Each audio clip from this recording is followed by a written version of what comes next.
একটা কথা হচ্ছে, কোন জাতি যখন তার জাতিসত্তাকে ভুলে যায় সেই ব্যক্তি কিন্তু মানুষের দাসে পরিণত হয়, সে আল্লাহর প্রেমিক বান্দা হয় না।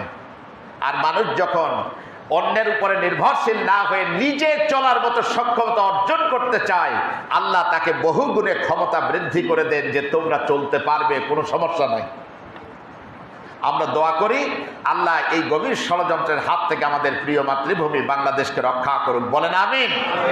এখনো পর্যন্ত তাদের পার্লামেন্টের মধ্যে বলে আমাদের দেশ ওরা দখল করে নেবে, আর আমাদের দেশে কিছু সংখ্যক 5-8 গোলাম আছে এই দেশের এখনো পর্যন্ত দালালি করতেছে। আমি কি ঠিক বলছি না ভুল বলছি? এরা হচ্ছে দেশের দুশমন।